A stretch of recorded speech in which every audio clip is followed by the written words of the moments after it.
A very good evening to all our viewers. Welcome to Monday's edition of the Evening Review. My name is Toiwanjabela, your host. Tonight on the show we are joined by Salmi Petrus, who is a resident of Goreangab in Katutura, who lost her family member, a child, who was attacked by baboons in that area. We're just here to unpack the situation and understand the severity of these invasions. Thank you very much, Salmi, for coming. Just tell us first and foremost, you said that there has been a number of attacks in your area by baboons. That your own child was also attacked a few days before. That was in it was on 23 September. Of September. Yes. Then your child was hospitalized. Yes, she was admitted. Yeah, and then the child of your sister was then also attacked a few weeks later. Yes. And he unfortunately passed away. Yeah. What kind of area is it? Is it shacks? Is it formal houses? What is it? How does it look like? Just shacks. It's a shack. Yes. Okay. How did you put up those shacks? Is it there are plots there, or you guys Illegally. illegal? Yeah. Okay. Do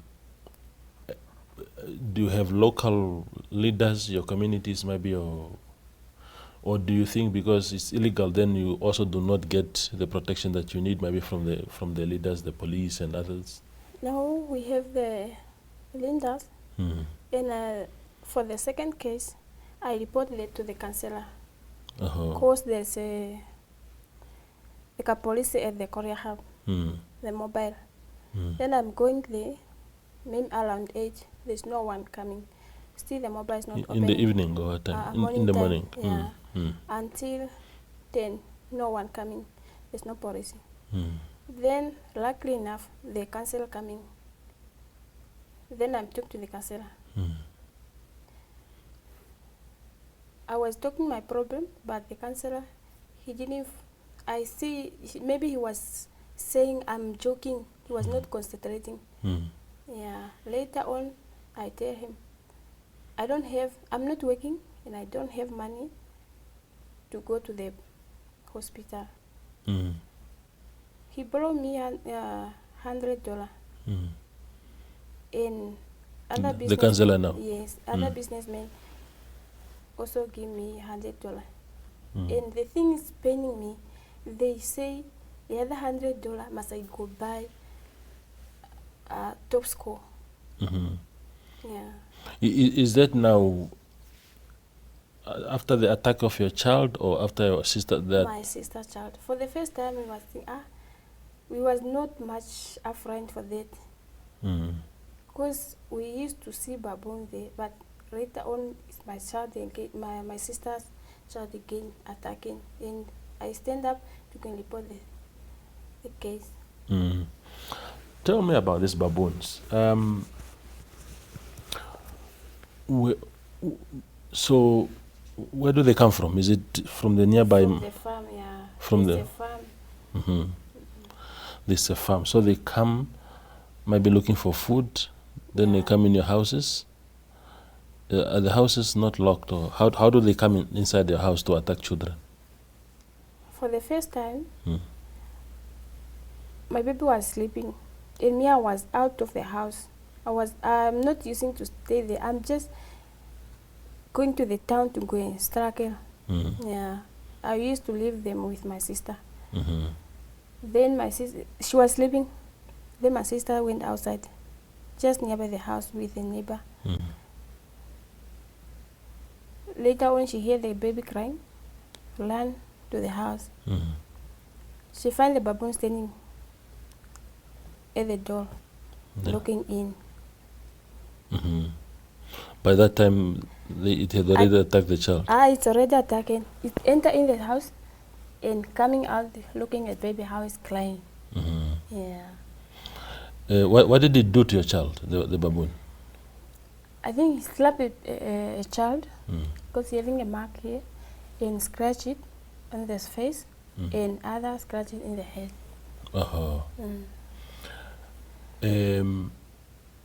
And the second incident, what happened? The second accident, my sister, she was just she was busy cooking. In the same mattress where my baby was sleeping, is where her baby was sleeping.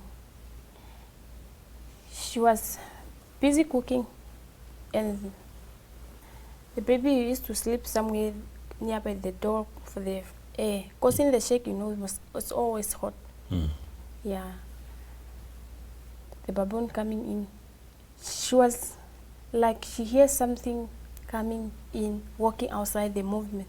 Yeah. Yeah. The time he turning back to check at the door, the baboon is already in. Then he tried to search it. Baboon just ran into the baby, and he grabbed the baby in the stomach. Take the baby out, and my sister's running. The baby's screaming, and the neighbors coming to help. From there, they just take the baby to the hospital, Kaptura Hospital. So the baboon ran out of the house carrying the baby? Yes, on the mouth. On the mouth? Yes. That's very scary. So then the child was taken to hospital, and then what happened? From there, they take her to the Kaptura Hospital. The moment he reached the Kaptura Hospital, she just going to the ICU. From there, they didn't sleep there. They transferred them to Central Hospital. And the next day, the doctor said they need to operate the baby to check, because the blood was not coming out. The blood was running in. Internal bleeding. Yes. After operation, it's come out. The operation was okay. Later on, after the day, the babies passed away on the 8th October. That was just, when was it? That was Saturday. Yes. Okay. That is a very sad story. Now, so these baboons, are they always in the area? Every other day you see them coming around there? Yes, but they're not used to come close to the house. They're just walking around there looking for food. But if they see the person is just running out. Yeah. Okay. Phone is ringing. Let me just put it off. Now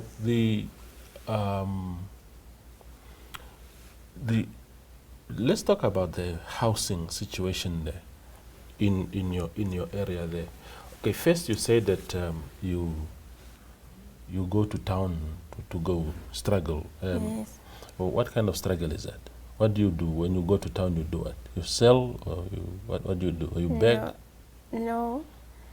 I was working like in the cleaning company, and after, like at the beginning of the year, I retrenched. You were retrenched? Yes. But now I'm not more a permanent. Yeah, I'm just used to going to the office just to see if they give me a site or not. Yeah. If there's no site, I'm going back home. If you're not working, you didn't get anything. Yeah. Where are you from originally? I'm from Onesi constituency at Ombome village. Ombome village, yes. in Namsat region. Yes. Okay. So the housing situation in Goreangab, you said it's illegal structures. Have you guys tried to apply for land, for example? How did you end up there? What was the situation, or what is the situation that forced you to actually put up illegal structures? Like those other years, I was lending. Then I see the lending is expensive, and you don't have permanent job. Yeah. Even the salary is too low. You can't afford yourself to get everything. Yeah, then I forced myself to go there. Just that place, it was just like a grip. It was gripping the lady. It was land grab. Yeah. Okay. Have you, but nobody moved you away? No. Okay, so do you have, where do you get your water from? The water, maybe you walk to maybe 2 kilometers. Uh-huh. Yeah. To fetch water. To fetch water. How do you cook? With what do you cook? Is it a gas stove? Is it firewood? What do you use? You was using a gas stove. If the gas is finished, and in the middle of the month, we're just using firewood. Yes, firewood. Mm. So I suppose then that because there is no water, then maybe there's no electricity also, isn't it? There's no electricity. Yeah. How do children study at night? The children in your area there that go to school, how do they do their homework? They're just using the torch. And oh, I see. So torch and maybe candles. Yeah, torch and kettle. Yeah. Okay. So the people in your area, what do they want? What? Because that is not a nice situation. To not have electricity, to not have a legal home. What do the people in your area want? Or what do they want? Well, we just want the development to come. Yeah. In May, they must give us the broad, plus the water, and electricity also. And they must even put something for the fence where the baboon came from to protect the baboon, just to stay there in the farm. Yeah. So in other words, you are suggesting that they put some sort of structures, Yes. maybe a fence or a wall to... There is already the fence, but maybe the electricity, that one, the choker, what you say? Yeah, the one that can electrocute the animals. Yeah. Yeah. Okay. I'm just trying to understand the situation, because you see the reason why I'm asking this many questions is because I'm trying to understand the socio-economic situation of that area. In school, how far did you go in school? Like really in Goreangab, there's no school. No, from the village. From the school? No, yourself. Me. You went until grade what? I'm just went until grade 10. Then you came to Windhoek to look for a job. Yes. Okay. And I suppose it must have been very difficult then to secure a job with a grade 10 certificate, isn't it? So what must happen to a person like yourself? You have grade 10, okay, you don't have a university degree or something like that, but you're a citizen of this country also. Yes. And you need to live a better life. So what must happen to people like yourself? Do we just say, oh, they failed grade 10, they must struggle on their own, or what can the government do for people like yourself? People, they must, the government, they need even, just like imagine the cleaner for the government, they have to ask the qualification, but the cleaner, you don't need more qualification. Yeah. For the cleaning, just to cleaning. And so at least that job must be there. Even if it's cleaning, yeah. It must be available for you to work. Yeah, they used to ask the point, what kind of point in cleaning. Yeah. So you can clean nice. If I give you something to clean, you do a good job there. Yeah, I have more experience than cleaning. Okay. Yeah. We go for a quick break and return.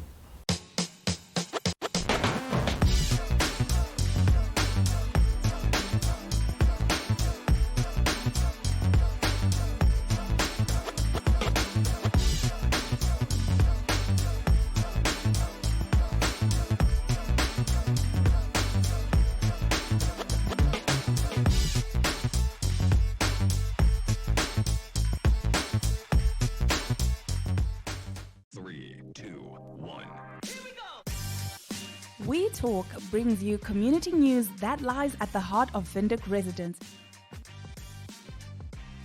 If you would like to feature your brand or campaign on this platform, contact wetalk@synergy.com.na.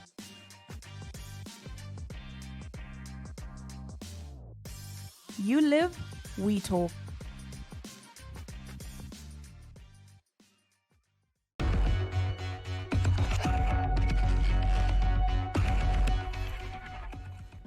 We continue our conversation here with Salmi Petrus, whose child was attacked by a baboon in Goreangab, but her own child survived, but her sister's child unfortunately passed away on Saturday after she was attacked, or he was attacked on a separate occasion by the same wild animals.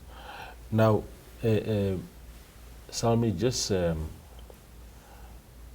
to understand, again, to the question that I asked you before we went on a break. So you're saying that for people like yourself, what you want is just jobs. Yeah, just even job. Even if it's a cleaning job, but at least that job must be there. You just want to have that opportunity. Yes, as long as it's having the better salary. Yeah. Yeah. How does it work? I know that I'm asking you a difficult question because I don't want you to put you in trouble with your employers. But how are the salaries in general for the cleaners in the country? I mean, if you're a cleaner, you get a salary, and what else? Like, let me talk about where I was working. Yeah. We're just getting salary. And the salary is too little. You can't afford anything. There's no transport. There's no transport, there's no allowance, there's no nothing, only the salary. And from that, you're just getting social security, only the social security they deduct you from that. No patient, no. Yeah, I understand. I understand. So, your salary and your expenses, like taxi every month and whatnot, how much will be left if you take a cab? Or you take maybe municipal buses in your case? Like there at Goreangab, there's no municipality bus. You just force yourself. So look, even from that you foot until Sienda. If you want to take a municipality bus or the combi, the CIA, for $13. If you take a taxi, you just left. The taxi maybe every end of the month is just charging you 800. Yeah. And you just left with 600. Yeah. It's not even enough for the food. Yeah. I understand. Yeah. Do you vote? Have you ever voted in your life? Yes, I vote. You've voted? Yes. When you vote, when you go and vote, you're voting for what? What you're voting with what hope? Because people will say, look, I'm going to vote because I want some change in my life. I want my life to improve in this way and whatnot. In your own case, when you go and vote, what is that hope that you have that make you go vote? I'm just going to vote, just vote for change. Yeah. Just for change, to get better life. You survive like a person. Yeah. You must even have water or electricity, and you have your own plot. And people must, like us, those who are having getting a little, you must even getting the plot where you can, for the money you can afford. Yeah. Yeah. So you are saying that that has not happened, that you vote hoping for those changes to come, but you haven't seen those changes. I didn't say that, and I'm just here the political. I'm not really know about the political. I just see it like, because we born, we fight already political. Yeah. Yeah. But I'm not even see one of the political person come and facing me, talking with me, come at the good of politics and what. And your councillors, you said most one councillor gave you $100. That is most. Yeah, but the councillor, that one I just know him from that. Those people you just used to saw them when they are make their marching, The rallies. yeah, when they are making the rally. Only you know them from that time. If you join it, or if you're not going there, you just saw the person on the newspaper. Yeah. There used to be, Salmi, there used to be this thing of, there are some of these things, government initiatives where they hand out food, for example. There used to be Arambe food, that food bank. There are also drought relief by your councillors and whatnot. Are some of these things reaching you? No, already I didn't even receive those. I just used to saw people, they are carrying their thing, come at Sarambe. But for me, I'm not even received those things. Are you interested? Really. Yeah. Okay. Okay, so I think you've made everything clear. I just want you to maybe if you can just to go back to the situation of the baboons, really, because when I got a call on Sunday, somebody called me. I think it was somebody who was with you guys, and then they said they need the media to run to the site, and then I sent one of my colleagues to come and take the news from there. But what is going to happen now? I mean, now as you are seated in studio here, where's your child? Are you not scared even that about the safety of your child? From the Goreangab, from the second accident happened, my father, he take us there from Goreangab, then take us at other Kilimanjaro, where he having the plot there, but there was no one. Then he take us there. The brother of my father is there at the north. Now we are staying there at Kilimanjaro. We moved from Goreangab. Okay.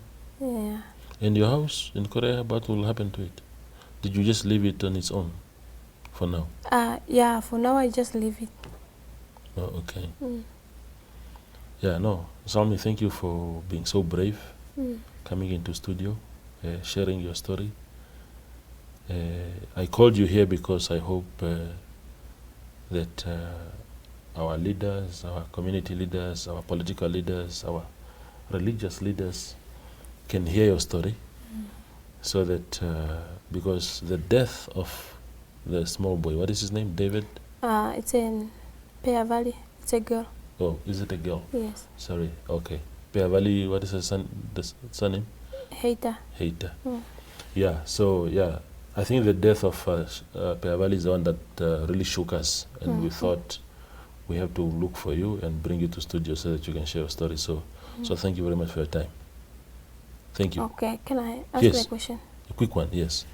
Yeah, I just want to go about maybe there's something Nandokuri.